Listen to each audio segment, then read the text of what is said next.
Hi there, I'm Professor Blackmore, and I want to welcome you to ProfessorBlackmore.com, where our goal is to empower results through real productivity. And I'd like to ask that you please subscribe to my YouTube channel, and please click the bell so you'll be notified whenever I post new videos. And please also follow me on TikTok and Instagram. And today, I want to talk to you about the Ethan Crumbley murder case. As you know, a few weeks ago, Ethan Crumbley, 15 years old, carried a firearm to Oxford High School in Oakland County, Michigan, and killed 4 people and caused many other people there to suffer serious physical and emotional injuries. Now, the prosecutor has charged him as an adult, and she's also charged his parents with 4 counts each of involuntary manslaughter. And if you've seen my prior videos on this topic, you'll know that it is my opinion that the prosecutor will not be able to prove guilt beyond a reasonable doubt against the parents.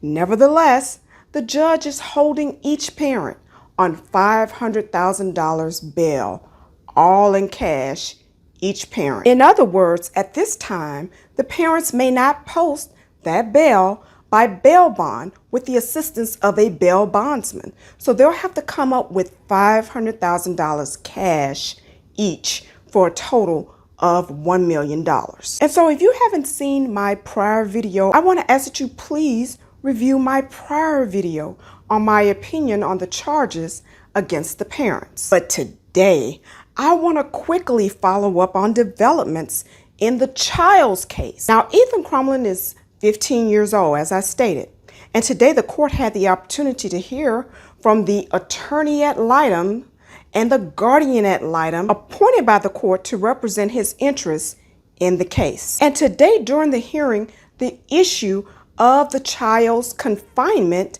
in adult jail became an issue. Calling the case of People versus Ethan Crumbley, 2-1-6611. Your appearances, please. Mr. Keese? Thank you, Mark Keese.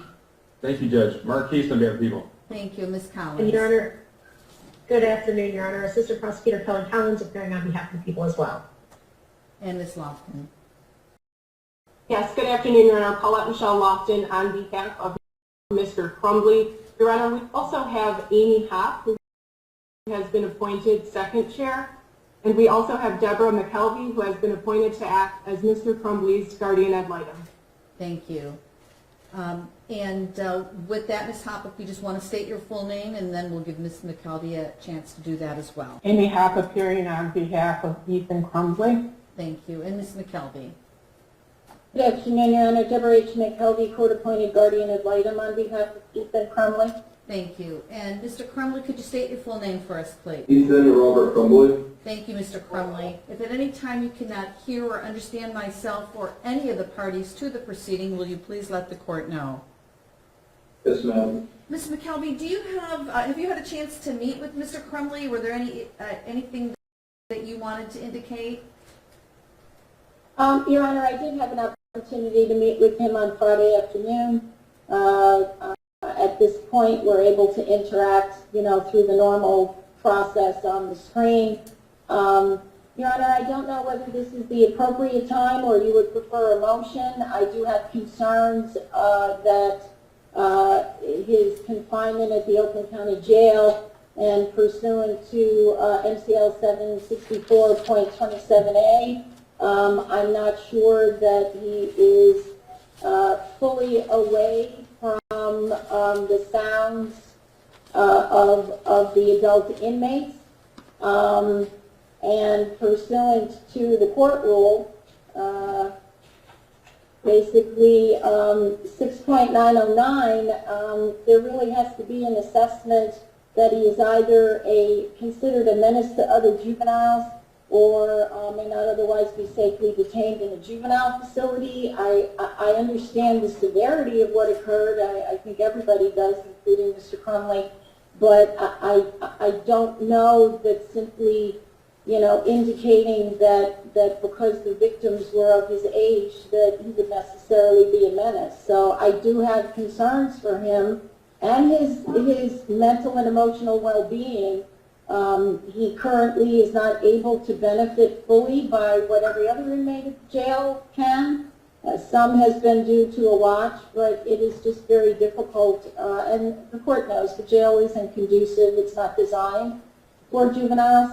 So, so I would just like some direction. Do you want a written motion and I can lay everything out? I just feel that if I have to look out for what is best interest, it's not being at the jail. I believe his needs can be met at the village. At least he will have greater human contact. He will have more services available to him to help him through this.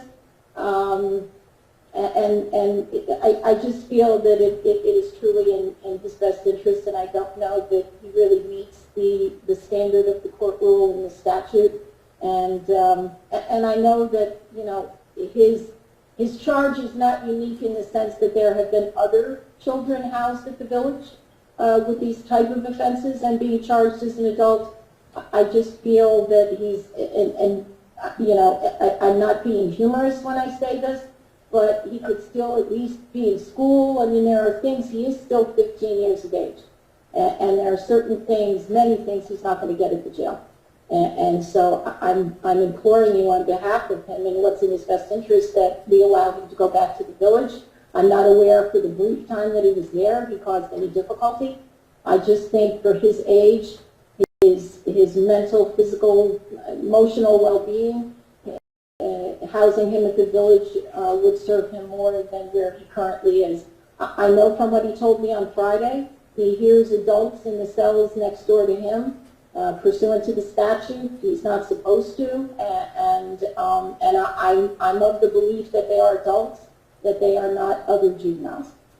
Thank And you. Your Honor, I can speak to that as well before Mr. Keast has an opportunity to respond, Your Honor. Sure. I watched the arraignment, and I understand that Mr. Keast made the argument at that time pursuant to MCR 6.909. And after reviewing that statute, Your Honor, I honestly do not believe that my client should be considered a menace to other juveniles. This is someone who has never been in trouble before. This is not someone who has a history of assaulting kids his age or any other negative contact with his peers. This one isolated incident is all that we're looking at here today. And also, I'd like to speak to the fact that there are other juveniles housed at Children's Village charged with murder. This would not be the first time. There's others there now. So I definitely believe that society is protected, as well as the other juveniles at Children's Village, if he was to be returned to Children's Village. And again, I also spoke with my client and agreed with Ms. McKelvey. He's being housed in the clinic. The clinic is still being used for adults that have medical ailments and medical issues. So there are adult inmates that are housed around him. And if you look at the specific language of the statute, I believe that we are violating that statute. Thank you. Mr. Keast? Thank you, Judge. Judge, this cannot be compared to any other case that this court or any court in this county has seen before. And calling this an isolated incident, quite frankly, does not do it justice. This was a mass murder at a school, Judge. This was planned. It was premeditated. The evidence that we have that we discussed at the arraignment showed it was premeditated for a period of time before it was commenced. The defendant didn't just attack other individuals. He targeted juveniles. This defendant fits MCR 6.909 to the T. This court has already made a ruling that the presumption is great that the juvenile committed the offense and the juvenile's charged with first-degree murder. This court already made the ruling that this court could move the defendant from Children's Village to the Oakland County Jail. I've spoken with Captain Thomas Vita of the Oakland County Jail. He's provided me with watch sheets. This defendant is monitored every 15 minutes. His food intake is monitored. His weight is monitored. He has access to mental health care should he choose. He has access to medical care should he choose. If counsel is prepared to put such facts on the record regarding the Oakland County Jail's inability to house this defendant, I would ask for a written motion, and I would also ask this court to review in camera the Oxford High School video that does in fact prove beyond any doubt that this defendant is the individual who perpetrated this offense on other children, Judge. Children's Village is not a secure facility. They have had escapes in the past, in the recent past. I can't imagine a situation where we could put this defendant in a school environment after what he did on November the 30th, Judge. So if we are going to readdress this ruling from this honorable court, I would ask it be by written motion. I would ask the opportunity for this court to review certain items in camera. Thank you. Thank you. The court rule that is being addressed is MCR 6.909, which is the place of confinement for the juveniles, and allows the court for a juvenile confined in a jail or similar facility designed and used to incarcerate adult prisoners upon a showing that the juvenile's habits or conduct are considered a menace to other juveniles. While I did make a ruling prior, I still feel strongly about that his conduct could be a menace to other juveniles. I think his placement is appropriate in the adult facility, specifically the Oakland County Jail. And he, of course, shall be confined and meet the statutory guidelines when a juvenile is in that facility. So the only thing I'm hearing right now that may potentially be a violation is that he can hear other inmates who are adults. Is that correct, Ms. McKelvey? Yes, Your Honor, that's my understanding. Okay. That means, Judge, I will speak. go ahead. I'm sorry. I did not mean to interrupt, Judge. I will speak personally with administration at the Oakland County Jail as soon as we end this call, and I will make sure that the defendant is neither within sight nor sound of any adult at the jail. Thank you. Obviously, we need to be compliant with the statutes, and if that is it is obviously a concern, and thank you for addressing that. Anything further? No, Judge, I will speak with counsel, and we'll make sure that discovery gets to counsel as soon as it is available. Thank you. Nothing further from the defense, Your Honor. Thank you. You may all disconnect. We'll see you back on the 7th. Thank you, Your Honor. Thank you, Judge. Now, I certainly don't fault these attorneys who've been appointed to represent this child.